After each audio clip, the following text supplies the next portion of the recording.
Today's episode is on a beautiful day in San Diego, California. Perfect temperature, about 70 degrees. Clear blue skies except for some lingering fog along the coast.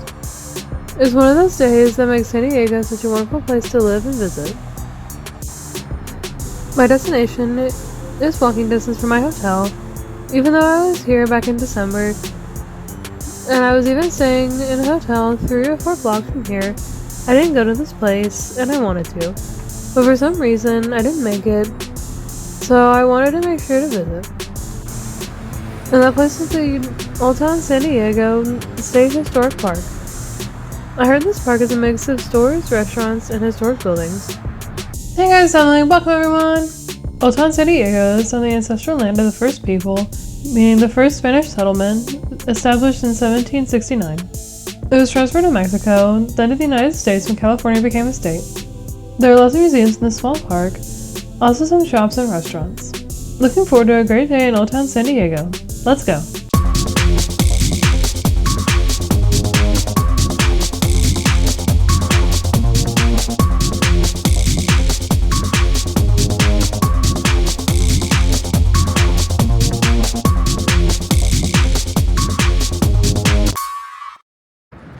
There is no admission into the park property.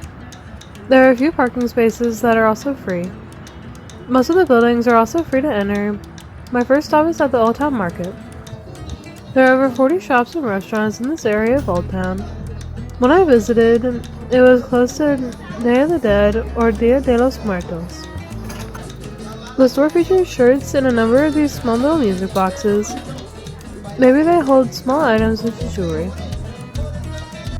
The small store sells ornaments and many different kinds of decorations. Lots of toys, masks, necklaces, bracelets, and noisemakers for Day of the Dead celebrations.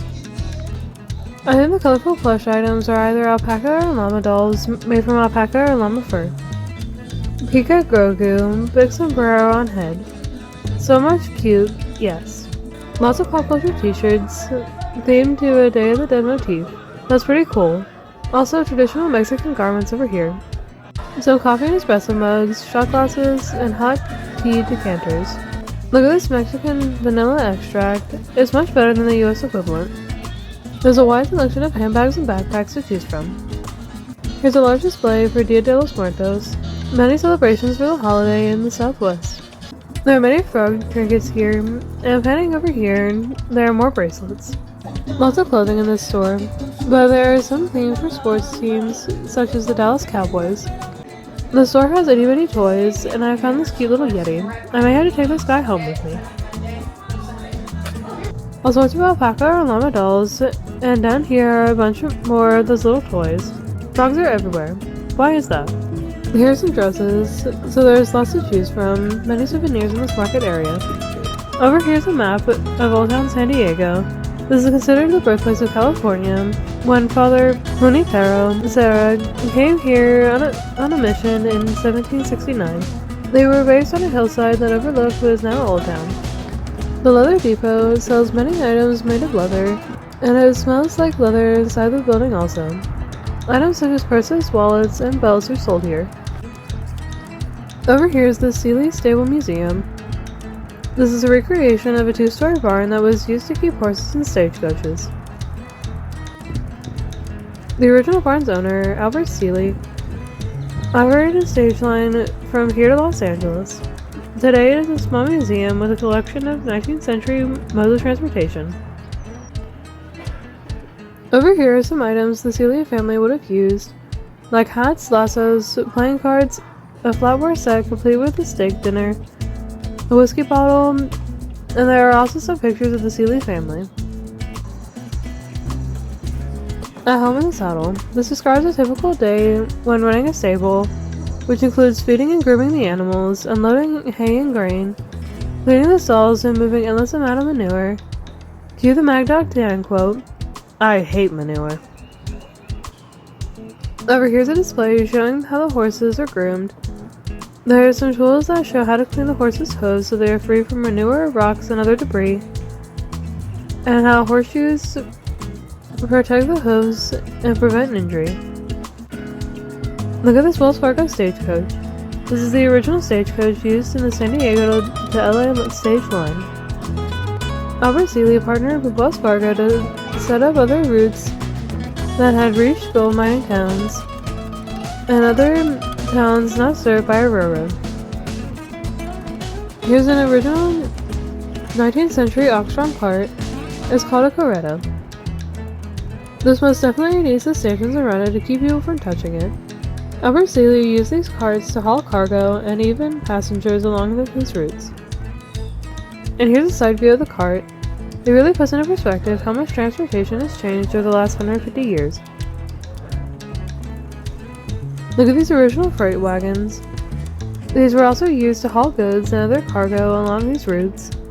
I'm not sure if oxen pulled these or horses pulled these wagons. According to this marker, it looks like a series of horses pulled these freight wagons, and they hauled farming and mining products to markets and mills. Each wagon carried between 5,000 and 8,000 pounds, so that's a lot of cargo. There are a couple of stagecoaches in the mini museum that were used to deliver mail. This must have been another partnership between Albert Seeley and Wells Fargo. These are also fairly old, so they may have been used on Seeley's routes in the 19th century and maybe early 20th centuries.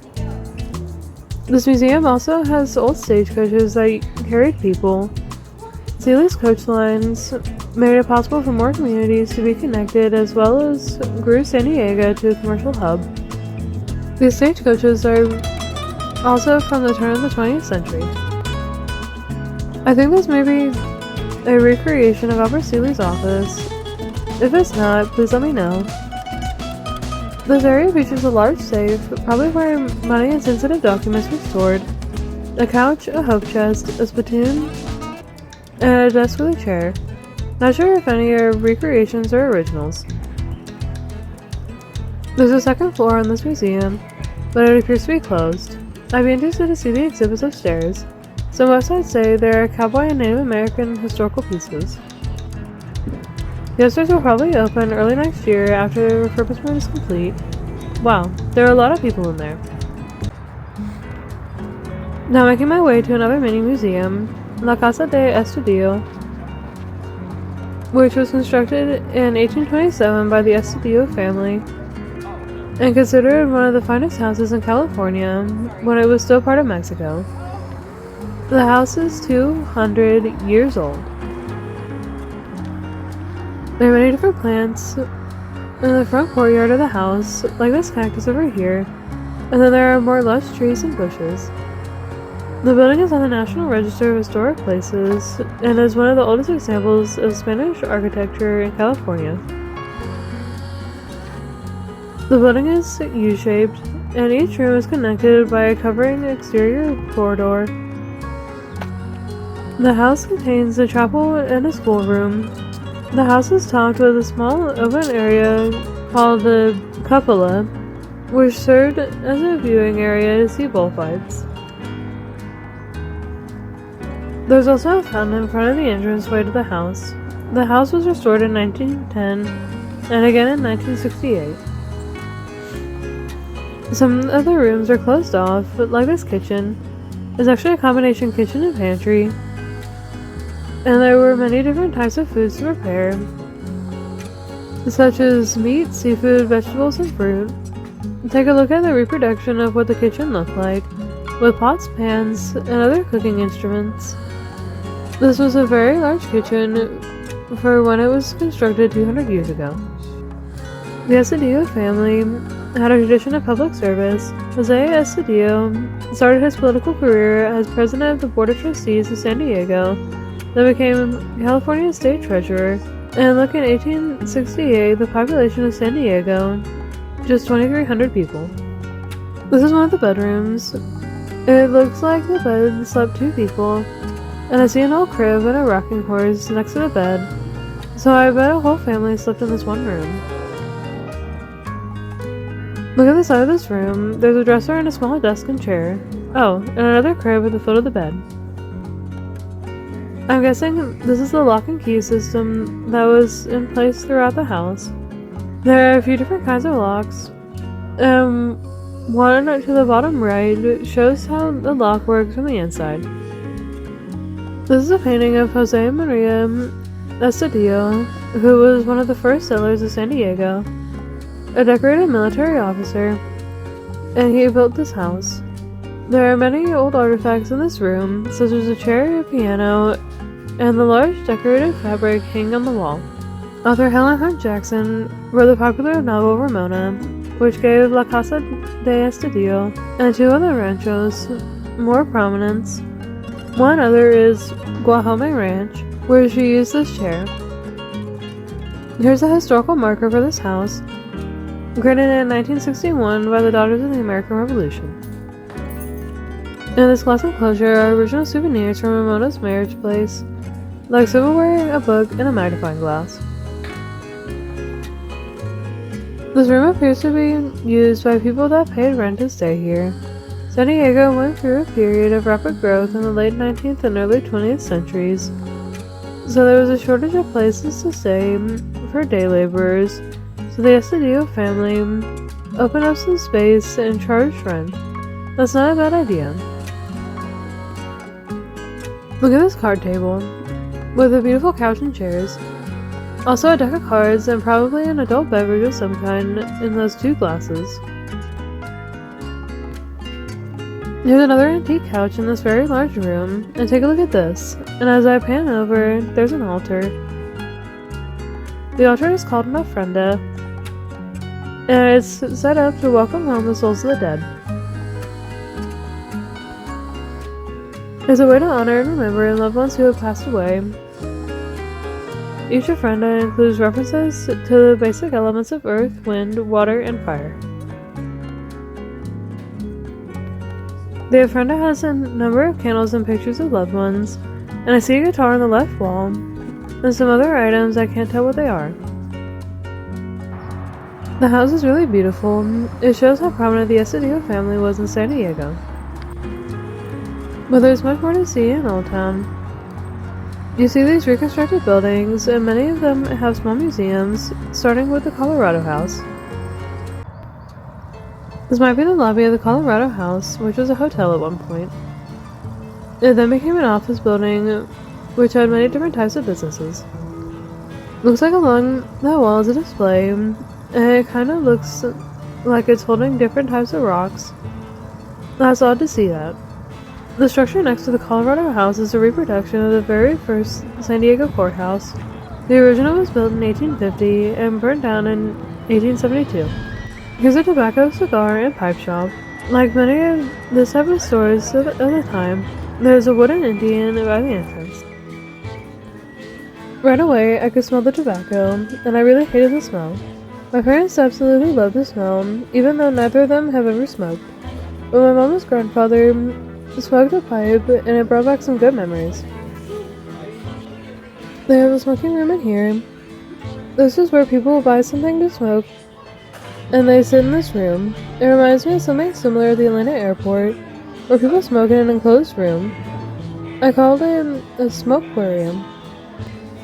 There are also pistols in the smoke shop. These firearms look to be from the mid-19th century. In this enclosure are numerous pipes, also looking like they're about 150 years old. I think these cigar boxes and pipes from this cabinet are off for sale. If you're a cigar or pipe fan, the store is for you. You can buy wooden nickels here. Isn't the old saying, don't take any wooden nickels? It makes for a good souvenir though. This coin from 1834 was found at this building site and was minted after Mexico's Revolution. Then a US $1 bill that helped to finance the US Civil War, and a 5 peso bill, and a US medal from Mexican Border Service. Here's an old scale with a big dial so people can see how much you weigh. No thanks. Here's the Casa de Machado y Silvas, built in 1832, and is a state historical landmark.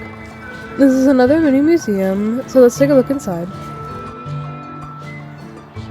This building's a commercial restaurant out front because this was a working restaurant in the 1850s. This looks like the kitchen area with lots of pots, pans, a wood fire stove, and numerous storage containers. Just like the other mini museums, it's like I'm stepping right into San Diego history. And this is the seating area. The tables have flatware, glassware, and silverware placed on the table. Looks like another steak dinner is being served. There's also a card table at the far side of the seating area. Apparently cards were a big thing in the 1850s. I'm going to step into the information center, but first, such a beautiful park on a beautiful day. Behind the glass is a model of what Old Town looked like in roughly the 1870s. This is impressive, most impressive. So much attention to detail. Also going through historical archives to figure out what each building looked like, their placement in the Old Town community, how long it takes to make miniatures. This is amazing. This model replicates an area that is so much larger than what it is in the Old Town Historical Park today.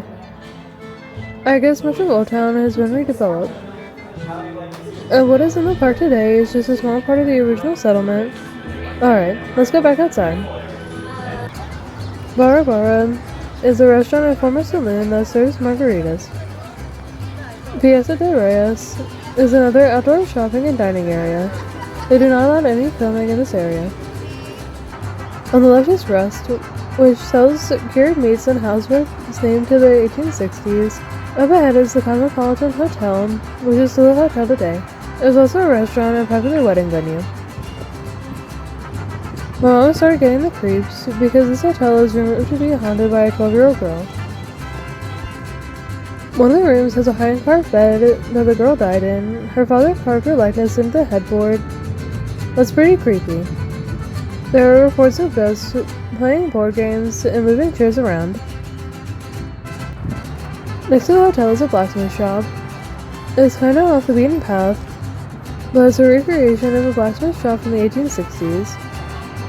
They even have a blacksmith on site, and the staff gives lectures on what a blacksmith is making. Unlucky for us, the blacksmith is working today, so hopefully he'll be making something interesting. Blacksmiths are important to the community because they make tools such as hammers, nails, axes, and other tools.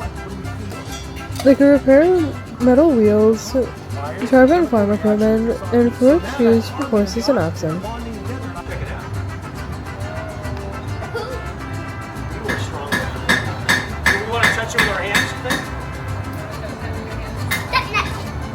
So now what do I do? That's what your hand. I could put it in water, but if I cool the metal down, what do you think might happen? It's kind of like if you had melty chocolate and you stick it in the freezer and you leave it there. Opposite the blacksmith shop are more classic wagons, which might be originals from the late 19th century. This open area is behind Stevie's stable, which I saw earlier. It looks like they do other presentations back here. Speaking of wagons, here's another one, and I see numerous people hop on the wagon to get some fun pics. Alright, that was a lot of fun. I really enjoyed the Old Town Historic Park. Lots of great history, plus shopping and dining. Speaking of that, I'm pretty hungry. First, I want to point out that we will not be going to the Whaley House. One parent absolutely wants to go, though the other parent gets freaked out at haunted places. But we did want to buy something in their gift shop, which kind of doesn't make sense, but oh well. This building is actually the Verna House, built in the 1870s and was originally in downtown San Diego. But this house was moved near the Whaley House to prevent it from being demolished. There are a lot of great restaurants along this main road, mostly of the Mexican variety, but I'm going somewhere familiar. And that's Cafe Coyote. I really enjoyed my dinner there last year, and I'm hoping the lunch is just as great this time around. It's pretty busy here, so I'll have to wait a little bit to be seated. But I can enjoy the making of the tortillas, and they're really good. None of those Walmart tortillas here.